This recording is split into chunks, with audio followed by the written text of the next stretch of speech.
जनार्दन म्हणतो। जनता जनार्दन यही भगवान है, यही लोकतंत्र का भगवान है, सब कुछ है। अगर आपने भगवान के सामने जो चोरी की है कुछ सीटों की, लगभग 30 से ज्यादा ऊपर सीटें ऐसी है जहां बीजेपी हार गई है। डरा धमकाकर इलेक्शन ऑफिसर को आपने उस पर विजय प्राप्त किया है। वो कोर्ट में मामला जाएगा। तो बीजेपी पूरी तरह से हार गई है। मोदी जी हार गए हैं, अमित शाह हार गए हैं, वाराणसी में नरेंद्र मोदी हार गए हैं, और भगवान सब देख रहा है। आप अयोध्या हारे, आप चित्रकूट हारे, आप प्रभु श्री राम की भूमि नासिक में हारे, आप रामेश्वरम में हारे, आप रामटेक में हारे। जहां जहां प्रभु श्री राम का वास्तव्य रहा वो सभी पवित्र भूमि पर अहंकार का पराभव हुआ है। रावण अहंकारी था, इसलिए प्रभु श्री राम ने रावण का पराभव किया, उनका वध किया। आज वही अहंकार राम के नाम पर चल रहा था, जनता ने अहंकार को रोक दिया है, पूरी तरह से पराजित नहीं हुआ है। वो काम आरएसएस को करना पड़ेगा। अजीत पवार की जो पार्टी उसने अच्छा नहीं किया, छगन भुजबल कह रहे हैं सिर्फ हमें 4 सीटें दी गई, उसमें से हम एक जीत के आए, बाकी बीजेपी के ऊपर सवाल उठाए, बाकी चीजें। देखिए, उनकी पार्टी है, गुलाम ज्यादा आवाज नहीं उठा सकते। गुलाम जो होता है किसी पार्टी का आश्रित होता है। जब ब्रिटिश का ईस्ट इंडिया कंपनी की सरकार थी तो सभी राजे राजवाड़े उनके गुलाम थे, जिसे आप मराठी में मांडलिक बोलते हैं। सभी उनके चाकरी में थे, उनके सेवा में थे। जो तनख्वाह उनसे मिलती थी उस पर खुश थे। इंदिरा गांधी ने तनख्वाहें बंद कर दी। अब ईस्ट इंडिया कंपनी गुजरात तो है, अब उसके जो आश्रित राजा है सब, चाहे एकनाथ शिंदे हो, चाहे अजित पवार हो, चाहे और कोई हो, वो अभी कहाँ से आवाज़ उठाएंगे? वो तो आश्रित है। ये तो ईडी सीबीआई की फाइलें आपकी खुल जाएगी, आप चुप बैठिए। बीएचपी ने भी अब आरएसएस की तरह नाराजगी दिखाई है इन पर। ये कहते हुए कि 10 करोड़ रुपए वक्फ बोर्ड को देने का जो फैसला लिया है सरकार ने, अगर वो पीछे नहीं लेती है तो हम तीव्र आंदोलन करेंगे। कर लीजिए, आपको किसने रोका है? आपको किसने रोका है? ये आपकी सरकार है, अपनी सरकार लाई है। तो गवर्नमेंट ने रीअपॉइंट किया है अजीत डोवाल को और पीके मिश्रा को, जो प्रिंसिपल सेक्रेटरी हैं, इन दोनों को वापस से रीअपॉइंट किया है। ये प्रधानमंत्री का अधिकार होता है। ये कोई राजनीतिक उसका ऊपर में टिप्पणी नहीं करूंगा। ये प्रधानमंत्री का अधिकार होता है और प्रधानमंत्री अपॉइंटमेंट करते हैं।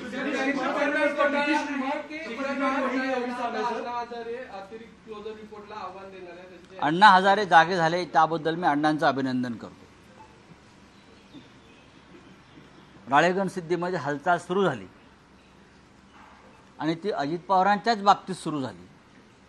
याबद्दल मी अण्णा हल्ले, अण्णा बोलले, अण्णाने पत्र लिहिलं, याबद्दल मी अण्णांचं आभार मानतो, अभिनंदन करतो। पण या महाराष्ट्रामध्ये फक्त शिखर बँक घोटाळा झालेला नाही, गेल्या 10 वर्षांमध्ये या राज्यामध्ये आणि देशामध्ये घोटाळे झालेले आहेत। अण्णांनी खरं म्हणजे इलेक्ट्रॉल बॉन्डचा घोटाळा जो 10,000 कोटी, त्याच्यावर सुद्धा अण्णांनी आवाज उठवायला पाहिजे।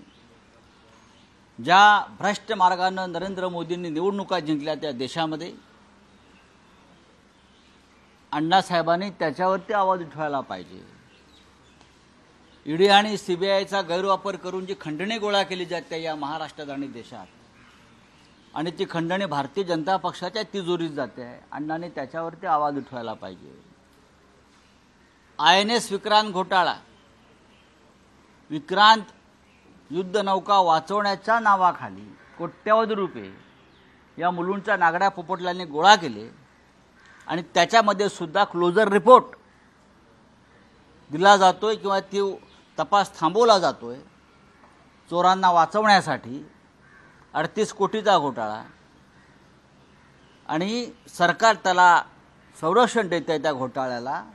अण्णा हजारे यांनी आयएनएस विक्रांत वाचवा घोटाळा जो झाला कोट्यवधीचा, त्याच्यावरती सुद्धा आवाज उठवायला पाहिजे।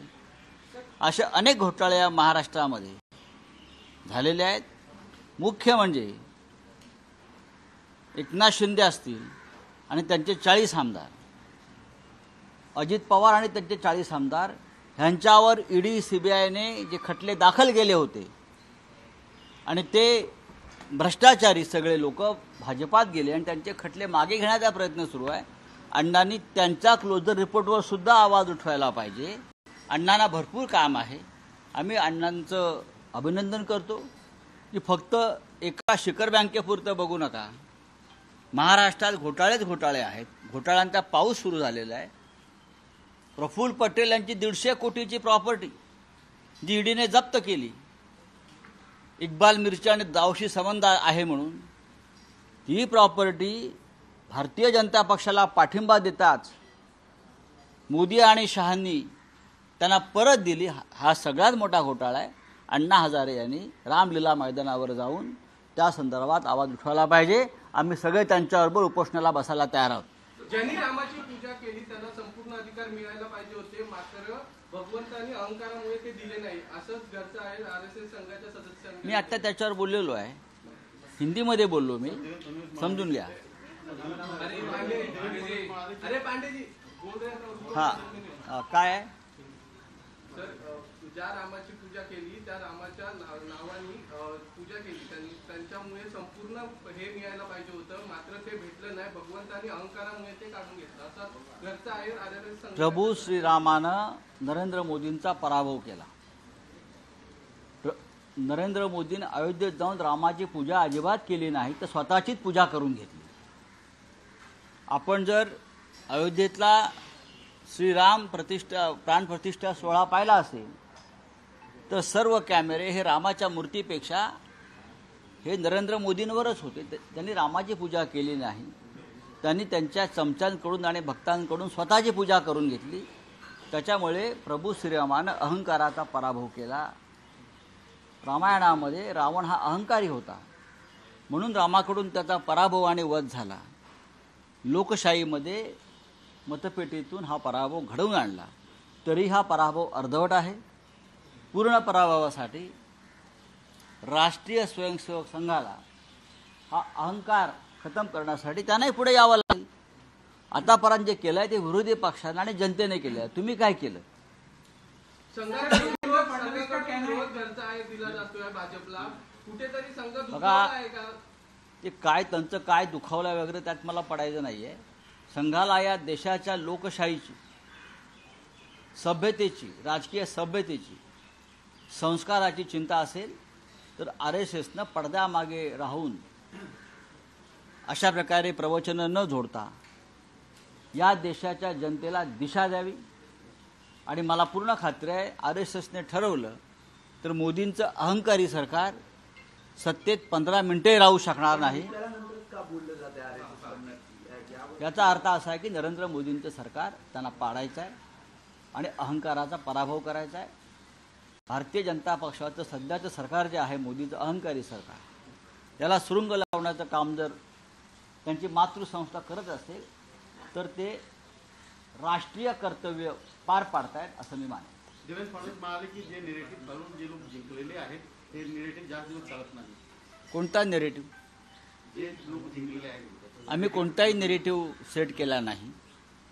नरेंद्र मोदींचा आणि फडणवीसांचा खोटारडेपणा आम्ही लोकांसमोर आणला आणि लोकांनी तो मान्य केला.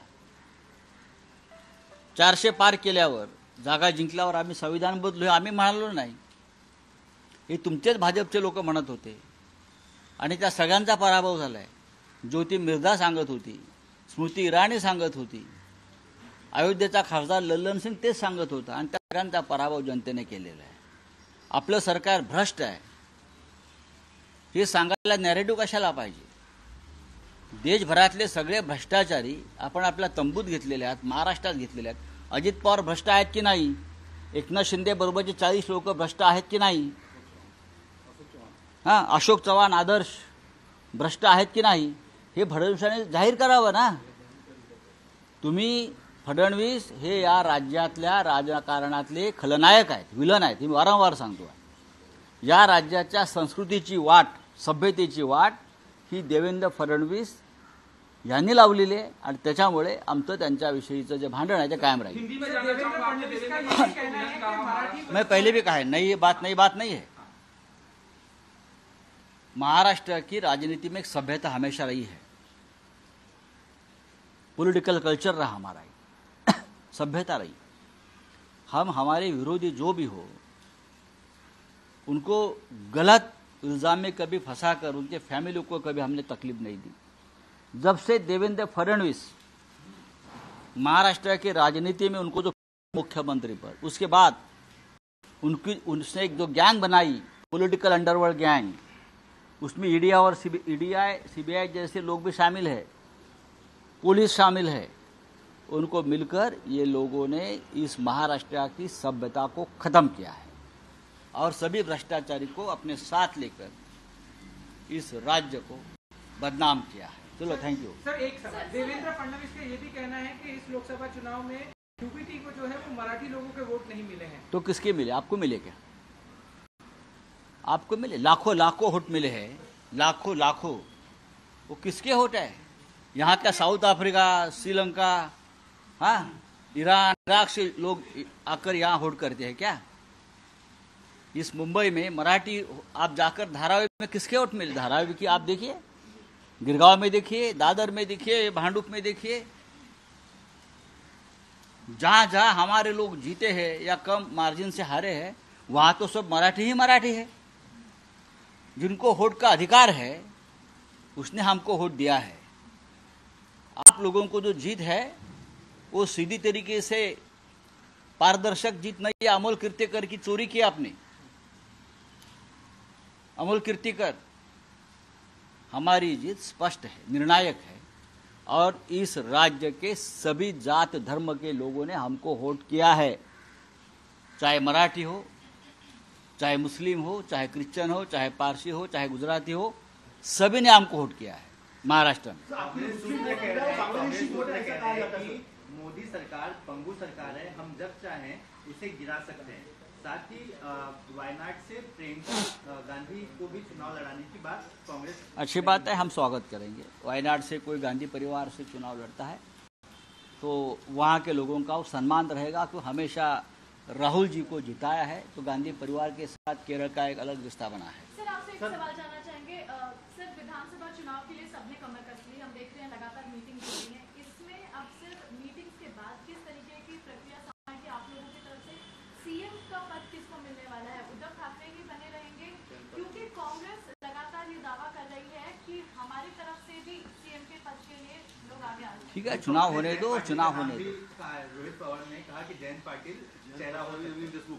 बात ऐसी है भाई, चुनाव होने दो। चुनाव की घोषणा नहीं हुई, हम चुनाव जीतेंगे और बाद में निर्णय लेंगे।